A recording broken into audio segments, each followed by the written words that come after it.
Mga katik vloggers, mga subscribers, bago at saka luma, mga supporters, mga dumaan, dumalaw at bumisita sa channel, lahat ng mga viewers, secret viewers at silent viewers, magandang araw. So ito na, na-align na natin tong isang subwoofer na Manix, yung 15-inch at isi-share natin sa inyo kung paano ba talaga tumunog.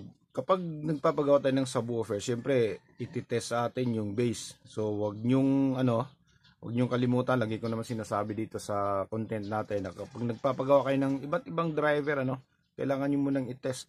So kapag subwoofer, hindi lang yung bass yung papakinggan nyo, dahil hindi nyo mahalata kung meron bang side o hindi. Kailangan nyo pakinggan ng full frequency range, lalo na kapag may vocal. So dito paparinig natin kung ito ba'y may sayad ba wala. So ayan na siya. So walang kasayad-sayad na yan. Dire-diretso na yan. So kapag piniplay natin yan, dito maririnig yung linaw ng busis nito. Kasi kung may sayad yan, hindi magiging ganyan yung resulta. Play natin. Make you a day like no days has been, or will be again.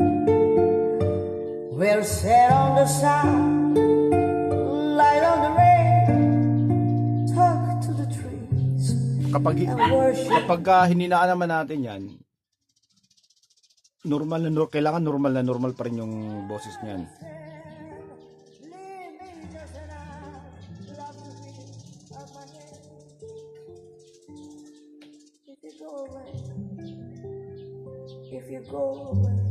Di ba?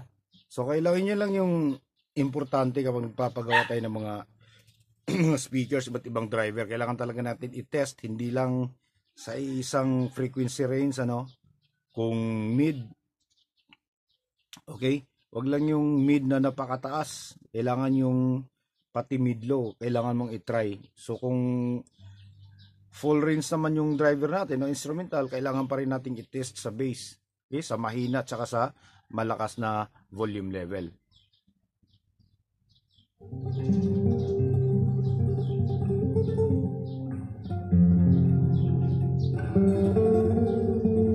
Okay, so maririnig nyo naman napakalino nung kanyang instrumental. Pagdating naman sa vocal, subok natin sa vocal,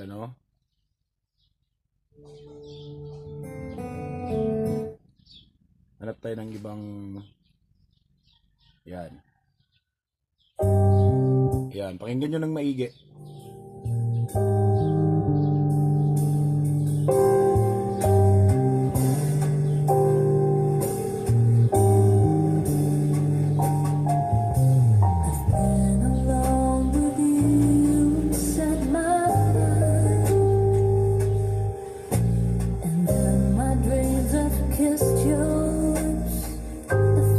Okay?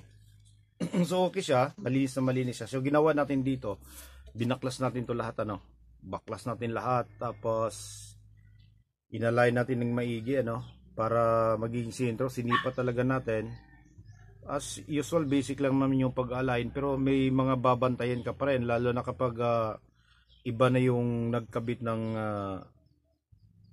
voice coil.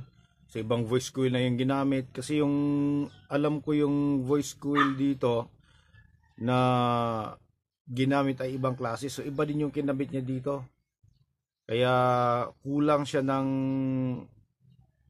siguro mga 0.5 mm, kaya medyo napaka narrow ng gap. Yun yung mga babantayan natin. Tapos yung ginamit dito na epoxy sa ilalim, kung makikita nyo yung kulay puti ko dito, ibang klase siya yung ginamit niya. Ayan, yung epoxy na halos hindi na dumidikit, hilaw na. Kaya nilagyan natin ng bago para hindi siya matanggal. Okay, so hanggang dito na lang siguro tayo. So maraming salamat, God bless at bye bye.